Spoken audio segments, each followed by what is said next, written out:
The goal of playing any sport is to win a grand final. And how good is it when you win and you get some trophies? It is awesome.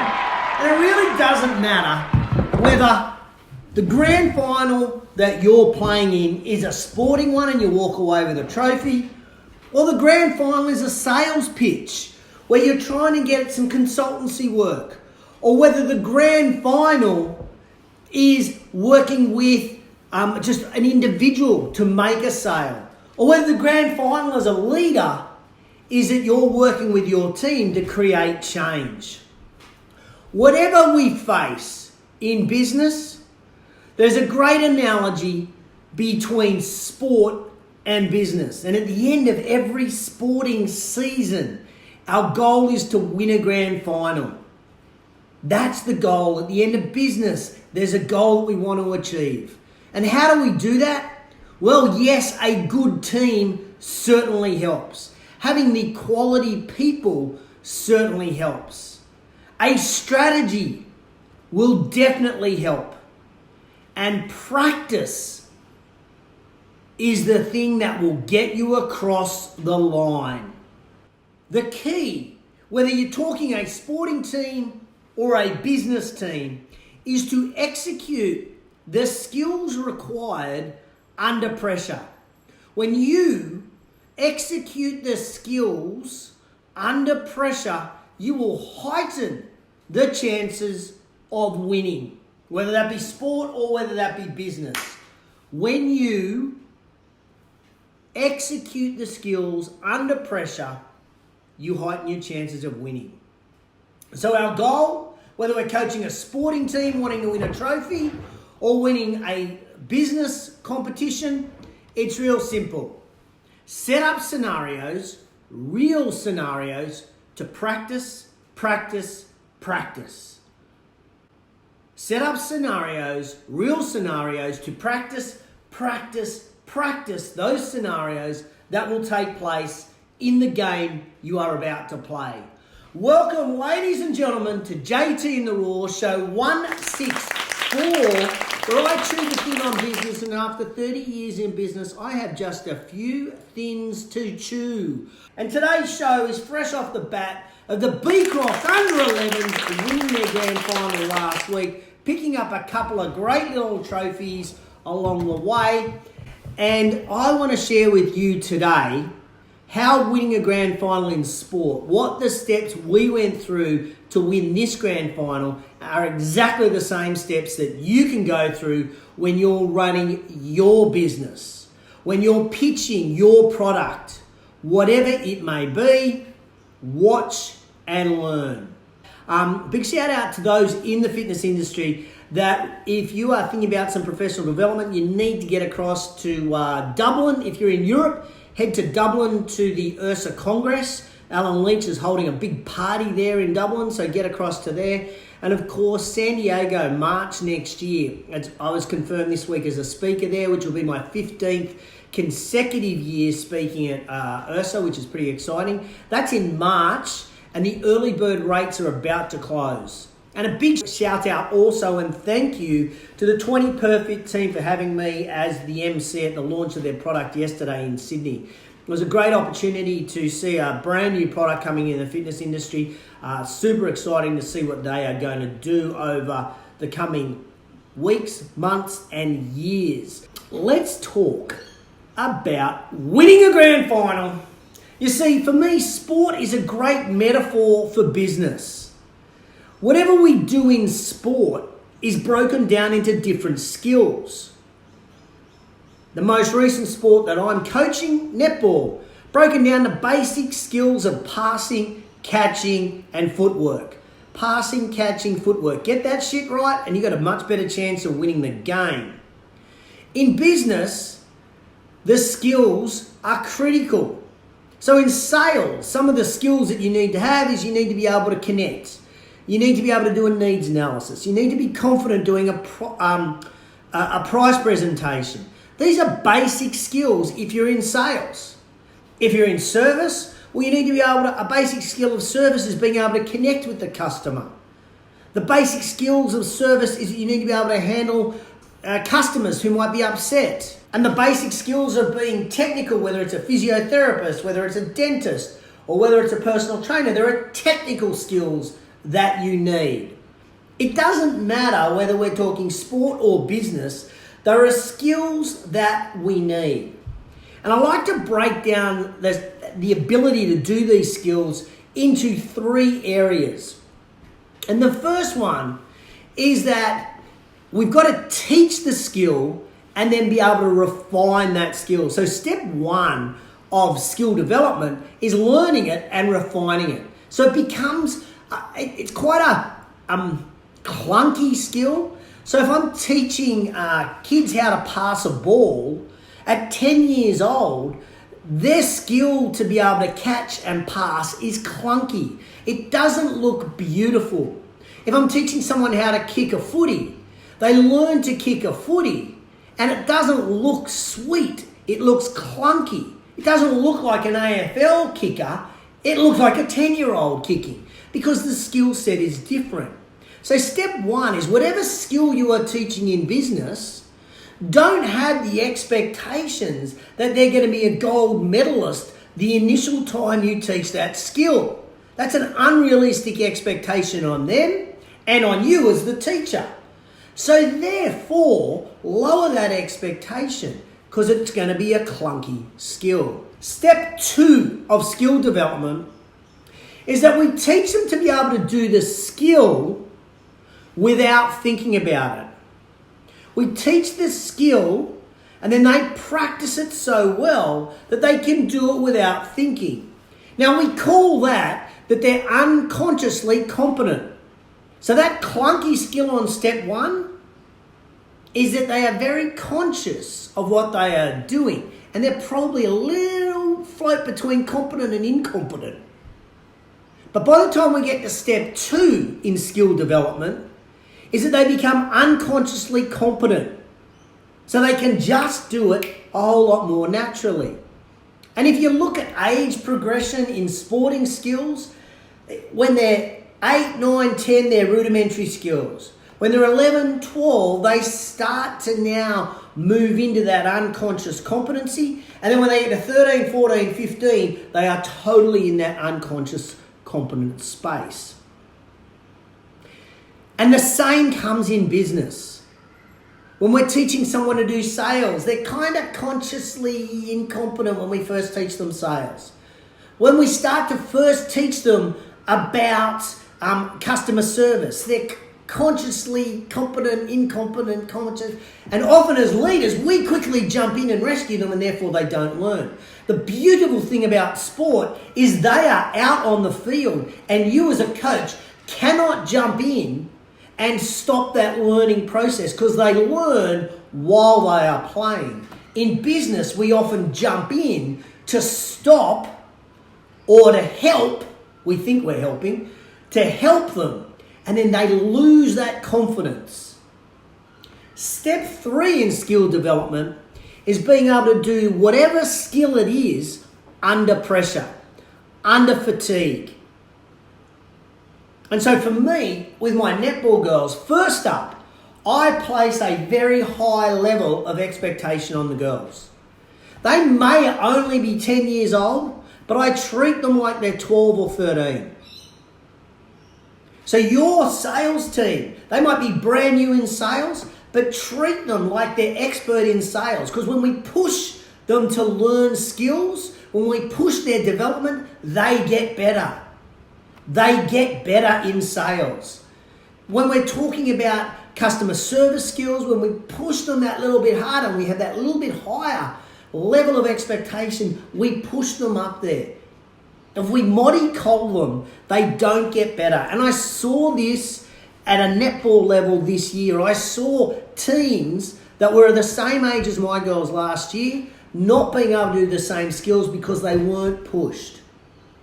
Now, I'm not saying push in a negative way. I mean push in the sense of challenge them. They need to be challenged. When we are challenged, we get better. We know that if we're doing strength training in a gym, when we challenge ourselves to do a couple of extra reps or to go a little bit faster, then we do.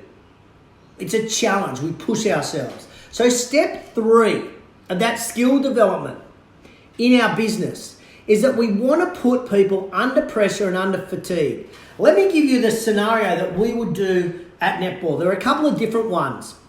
The first one that we did was I would have the girls run suicides. I'd have them run for 45 seconds or a minute. So they were physically fatigued. Then they had to jump into a really specific skill like shooting or passing or a type of pass. So they were physically fatigued, but then had to do that. That is one example of putting them under pressure in order to develop their skills. Another one was we would run a drill where I would say to the girls, right, you've got 45 seconds to score 2 goals and we're starting with the Norman Hurst pass. So I would start with the pass, the opposition pass. They would intercept. They have to get it down, get it in the goal, get it back, go again. And so we're running these different scenarios. Now you can do exactly the same thing in business. So if you're trying to make sales, you can sit down with your team and say, right, we've got 10 days to go in the month. What are we going to do in order to make 25 sales in the last 10 days? Let's run that scenario so that when it happens, we know what to do. When it happens, we're at step 2 of that skill level. We're unconsciously competent in what we're doing. Okay. What about under fatigue? Well, the thing for me on this is how do we bounce from dealing with one type of customer into a sales presentation? Or we've got to bounce from making phone calls into face-to-face. So we want to be able to fatigue our team to be able to bounce between different scenarios in our business so that they can then work out what they need to do and how they need to react. You see, here's how I reckon we should do things in business when it comes to training our team. We need to chunk down the process. We need to break everything we do in business, every skill set from a macro skill set, we need to break it down into micro. So if I'm doing a sales training with people, I want to get them so competent that they're unconsciously competent. That's step 2. I want to get them unconsciously competent at just a needs analysis, or then just a price presentation, or just overcoming objections. If I'm dealing with customers and I'm on the front desk of a gym or of a real estate agency or of a clinic, is that I want to run different scenarios with them so that and break it right down. So how do you greet the customer? How do you farewell the customer? How do you upsell that customer? Break all of that down rather than looking at the entire process and trying to train the entire process. That is simply too much for people to understand. Break it down. Break it down. Guys, thank you so much for the love hearts, by the way, that are coming through. Are you getting value from this? Is this making sense to help you train your team? If it is, hit me up with the love hearts because I'm seeing them come through. Thank you so much. In service, let's run different scenarios. So how do we deal with the customer who has been billed twice? How do we deal with the customer that's only paid 50% and now we need to chase that other 50%? How do we deal with that customer who brings in a friend and expects that friend to get the same discount that they got 2 weeks ago or 3 weeks ago or even 3 months ago? Different scenarios we can train. You see, in business, just like sport, almost every scenario has occurred before. So there is a solution to that scenario. We can train that scenario. And we can train hard that scenario. Believe in your people. Believe in your people that they can deliver those scenarios once they're trained. Let me give you an example of that. Last week in our grand final, we knew one girl was an exceptional young girl, great player, really athletic player. And the first time we played this team, they beat us. And the reason they beat us was on the back of this girl's performance. She played the same position for the full game and she shut us down the centre of the court in netball. So what we did is we knew that scenario. We knew that was what they were going to do. So this, in the grand final, is that we had one of our team learn how to screen. And we drilled screening. So she went from a very clunky process at the beginning of training to, by the end of the training, being unconsciously competent at that skill of screening. By the time we got to the Saturday, boom, she was away. Now, we run those scenarios. In business, do we spend this much time running different scenarios in our business? Do we? Or do we just assume that our team will be able to respond to all of those scenarios?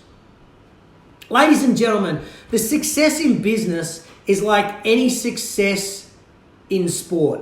You require practice. And there are components of what you do in business.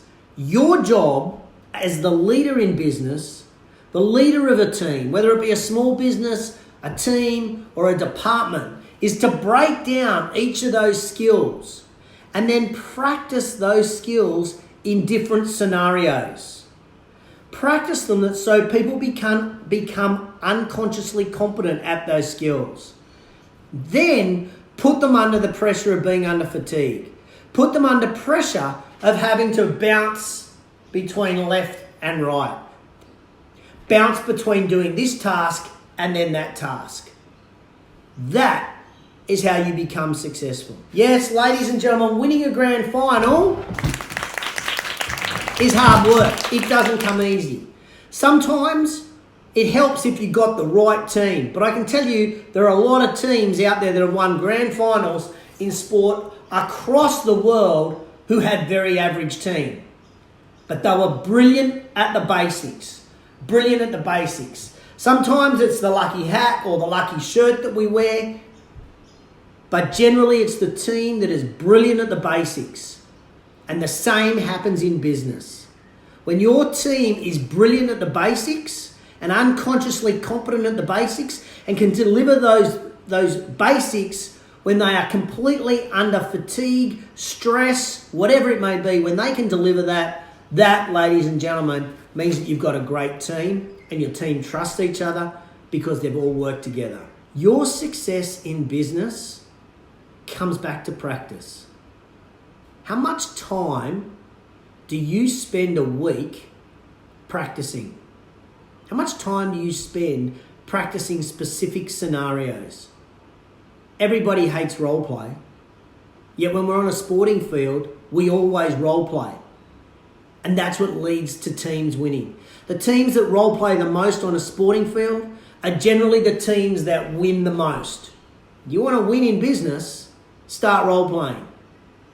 Start getting your team unconsciously competent in every minute, micro skill in your business. We used to say, we get the 1%ers right. When you get the 1%ers right, you get 101%ers right, you got 100% improvement.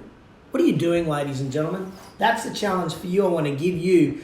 Leading forward into the next week, break down some of those business skills into micro skills, and run scenarios and run practice around those micro skills. Did you get value out of today's show? Did it resonate for you?